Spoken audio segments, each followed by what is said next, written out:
Welcome back, my friend. If you've already watched part 1 of this Double-Coat Grooming Masterclass, you're in the perfect place because now we're moving into the finishing work. All the clipper work, all the scissor work, and I'm going to show you exactly how I shape, trim, and outline this beautiful Sheltie for a natural, flawless look. Let's get to it.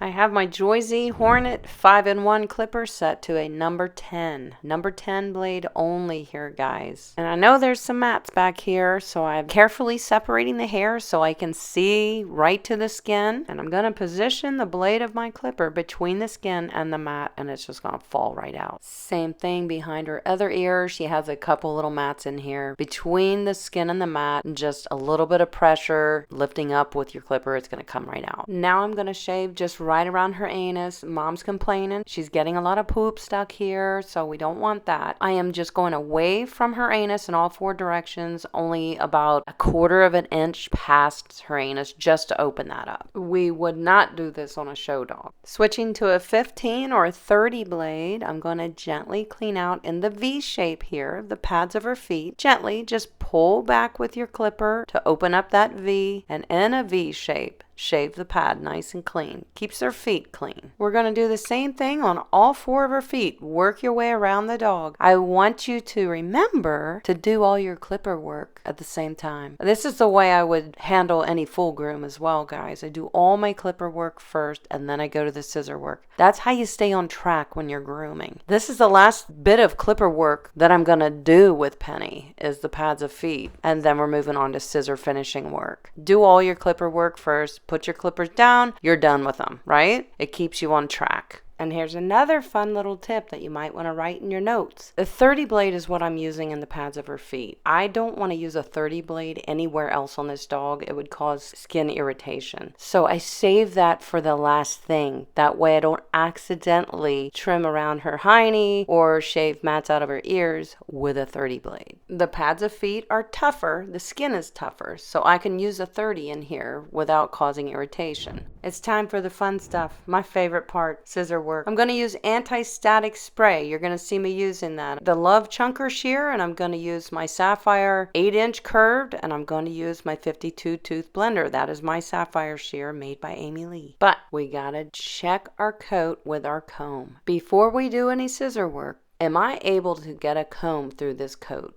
Everywhere. If I can't, then the coat needs more brushing and it's not ready for scissor work. I am definitely going through this, no pun intended, with a fine tooth comb to make sure she's ready for scissor work. And the coat is perfect. It's ready. I'm going to grab my pen brush now. This is key for a double-coated dog that I will be doing scissor work on. The pen brush helps me guide the hair to all lay flat off the dog like it is supposed to. I'm really just laying the hair in the position that I want it with the pen brush. You can see how it's taming the coat. Now, show dog people, don't look.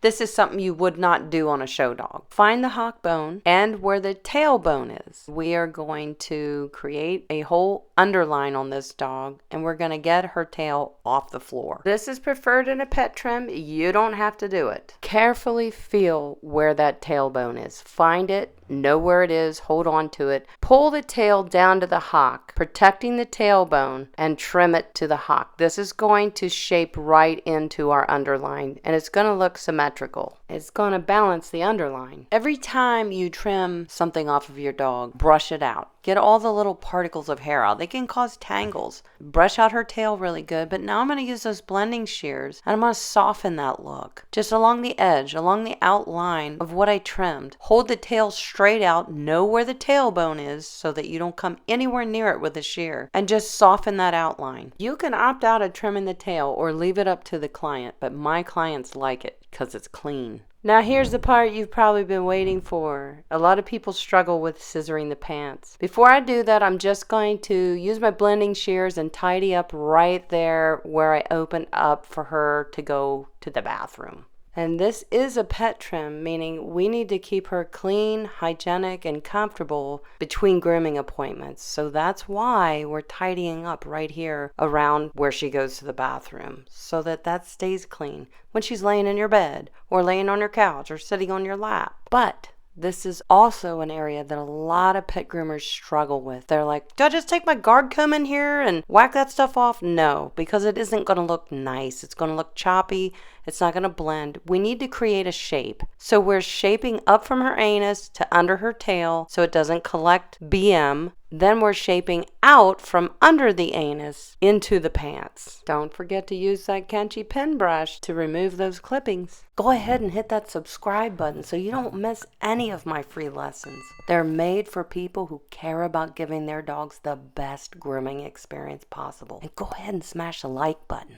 Now you're really going to learn something. Before we scissor the pants, we have to create the whole shape, the underline, how this is all going to tie together. So I'm going to scissor my underline, which is just a little fringes below her elbow, and then I'm going to come up towards her last rib, pretty much, create a little angulation, and this is the starting point. This is going to tell us what we're scissoring the pants to, the shape of the pants, as well as the chest. Focusing on the underline right now, the underline of the chest, the underline of the belly, and then how that feeds into the pants and then into the chest. Now we have to tame the side of the leg here so that this creates part of our shape that works its way around to the back of the dog, to create those pants. We can't leave all this wild stuff on the side either, so we have to kind of outline our shape, which is what I'm doing, and then my blending shears are definitely the magic trick here because they're going to create a natural shape instead of look so scissored.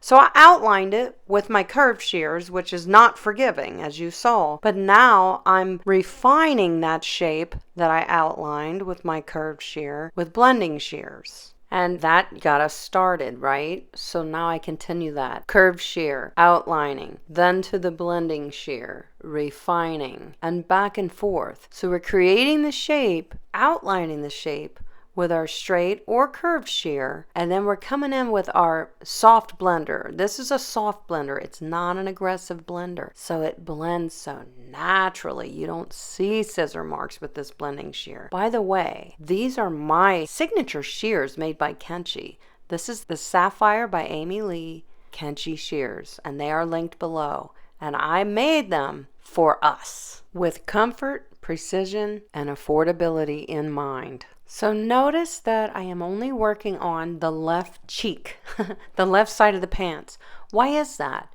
I am mastering that side first, and then I have to go to the other side and match the underline to the underline that I set on the left side. And then the same procedure we followed on the left side of the dog, we are going to match everything from the left side of the dog to the right side, the underline, the side of the leg, into the pants. Now that I've refined that left side, I know exactly what I have to match it to on the right side, and that includes the right cheek. And even the tail. Now, because this is a pet trim and I wanted to keep Penny cleaner, we are tying the length of the tail into the cheek, which then flows into the underline, which then flows into the shape of the chest. So I hope this is making sense for you guys when you shape and outline your double-coated dogs. Now, obviously, we don't really do a lot of clipper work. This is mostly scissor work because we want the trim to look natural. We want it to look tidy, but still natural. We don't want to take away from the natural silhouette of the dog. We want to emphasize it and make it look a little better, make it look sharper, stand out.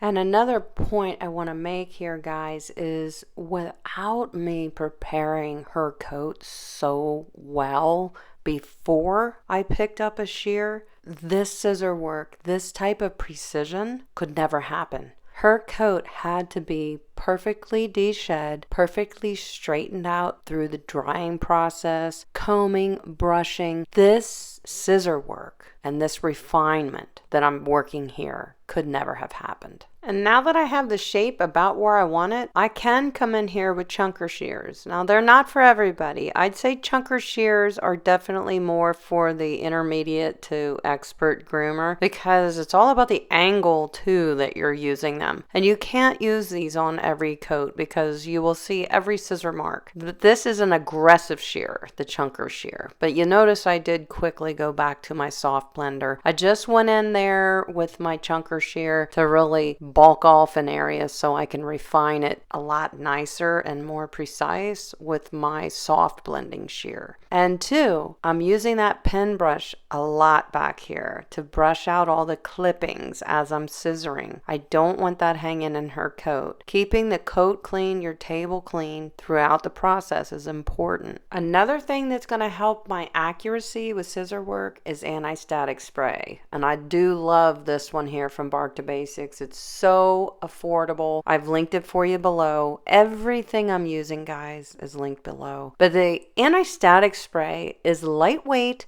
but yet it holds the hair in place without like gluing it. You know, it's not a hairspray. It is just anti-static. It takes the flyaways out of the coat so that they stay in place and you can scissor accurately. It's a great little helper with scissor work on any breed. Now we're going to swing that chest into the shape of the underline of the dog, starting from the pants to the underline right up into the chest. Do you see how important it is to balance all these areas together so that we have an overall balanced looking trim, correct? And I want you to notice that sometimes I am only just taking off a little here and a little there, and I'm not taking off the roundness of the shape. You know, so it is very important that you're strategic about what you clip off. And you don't just say, well, I will just completely outline this shape, because you may be taking hair off that you shouldn't, that's going to take away from the shape you're going for. So you want to continue that shape.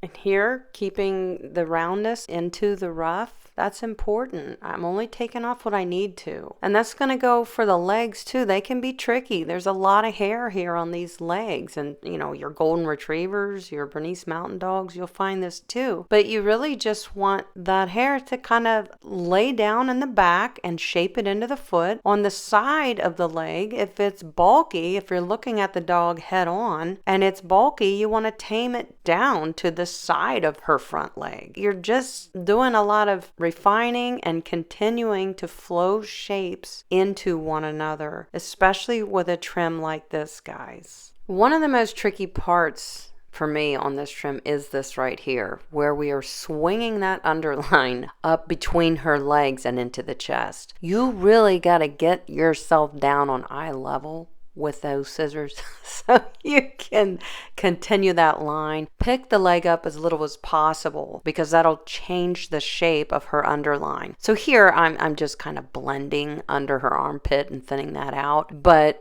for the most part, you want to keep the leg down when you're outlining with your straight shears so that you are sure that that line coming under between her two front legs and into the chest is a definite continuation from the underline. And it's tough. This is a tricky one for me. And then I will pick those legs up and just sort of thin out what's on the inside of her leg. You know, with my blending shear. My blending shear is a good choice. Remember, the straight shear sets your hard outline, and your blending shear is going to soften everything that you outlined with your straight shear or your curved shear. The angle that you position yourself to the dog and the angle that you scissor from is so important. Change those angles periodically to look at it from the different angles. Like right now, we are looking at her legs from head on, and you could see how bulky they were on the outside of the legs. That tells me exactly what I need to scissor and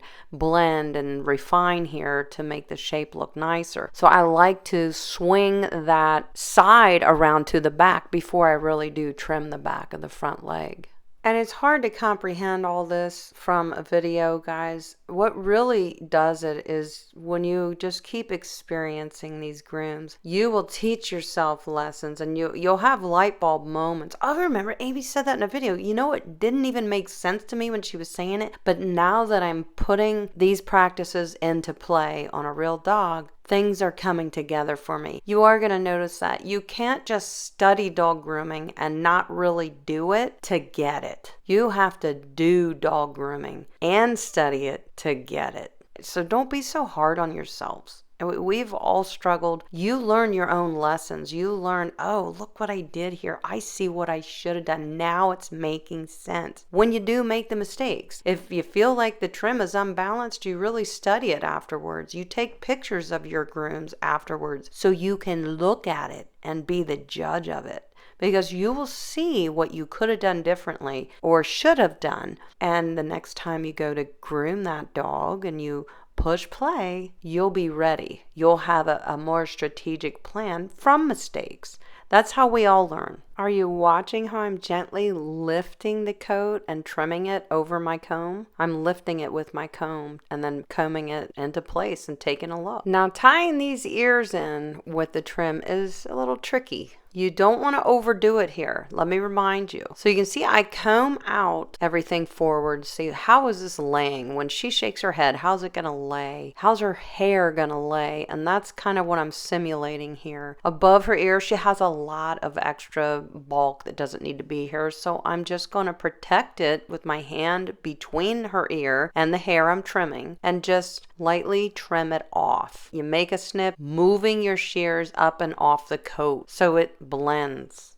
I don't know how else to explain that. I try so hard to be explanatory for you guys because I know details matter so much in the explanations. Some things are hard for me to explain, and I think what I want you to do more than anything is if this is an area here with her ears that you struggle with, say, I want you to just keep going back and watching it. Watch what I'm doing. Watch what my other hand is doing. That is very important. My other hand is often assisting in the groom, moving the ear up so the hair pops out the way it would. If this is an area you struggle with, which it is for a lot of people, turn the sound off and go back and watch it 10 times in a row, this area. I think the visual is going to be more explanatory than anything, and always watch what my other hand is doing. If you don't do that, you're missing out, guys. My other hand is always assisting in what I'm trimming. And something else that's very important for me to remind you guys of, notice I use my comb to comb and position the hair in the right place or comb the hair in the right place before I pick up my shear. Every time I set my shear down after I make some adjustments, I grab my comb and I refine the coat by putting it back into place with my comb, combing all the way through from the skin out so the hair lays where it is naturally supposed to lay. That's how you get accuracy too.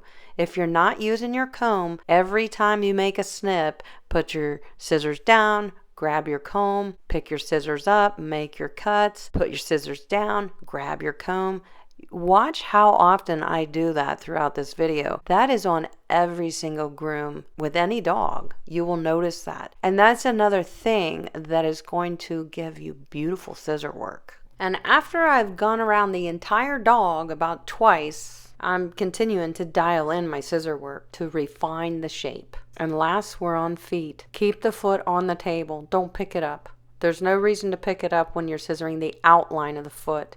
You could nick the pads. The only time I pick up the foot is when I brush up the hair, the Grinch feet, let's call them. I brush that up on the top of the foot, and then I hold the foot very steady, and I just scissor that off into the shape of the foot with my blending shear. But when you're scissoring feet, the shape of the foot, the outline, keep the foot on the table. If your dog wants to pick their foot up and move, gently pick up the opposite foot so they have to keep that foot on the table so you can be accurate in your scissor work. When your shears are on the table, make sure they are closed and not open. Your dog could step on it and cut their foot. These are safety things to keep in mind when you're working with an animal. Here at the back, these little soft tufts on the back of the hock, use your comb it up, and just blend it into the shape you want. There's so much blending and creating a shape in this trim that needs to happen. If you need to practice, draw on paper. Draw the silhouette of the dog and the hair. Draw what you plan to scissor so you have a visual idea setting yourself up before you get to it with the dog, so you have an idea of what you want to do. There's been so many tips packed into this one video, and man, I know it's a long one. I do have a video on my channel that is this entire grooming session with Penny, from de-shedding all the way through to the trimming. It's a long video, and I decided to break it into two parts. Part one is the coat prep, all the de-shedding, all the blow drying, the brushing, getting ready for trimming. And part two is this video, which is all the trimming, so you can use those videos specifically as references when you need them. You can apply this to a Pomeranian, a Golden Retriever, a Samoyed, Keeshond. There's so many dogs, guys. You could use this particular trim and these de-shedding methods and techniques on any double-coated dog, guys, and I hope you do. I hope you use this video heavily as a reference for all those breeds. I'm very, very happy to bring these videos to you for free. I wish so much that this type of learning was available to me when I started my grooming journey. Like, I had to learn a lot of things through trial and error, through experience, obviously extended education. I would buy DVDs on specific trims from some of my favorite groomers and icons in the industry to learn specific tricks and success tips for grooming different breeds. And now I'm taking all that knowledge that I paid for and giving it right back to the industry and giving it to you. Safe, practical grooming. I hope you love it. I loved creating it. I want to thank my friend Tracy, who took all the footage for me. This is her salon. This is one of her clients. I've never groomed Penny before, by the way. This is her client pet, and she allowed me to do this double coat, de-shed, and trim for you guys today. So thank you, Tracy. Hey, guys, leave a comment. Tell her thanks. If you enjoyed the view of this video from her angle and the camera's lens, leave a comment. Let's beg her to come back and do more filming for us. And a big thank you to Penny. Thank you, Penny, for helping us learn all the things about a beautiful double coat. I'll see you in the next video. Thanks for watching.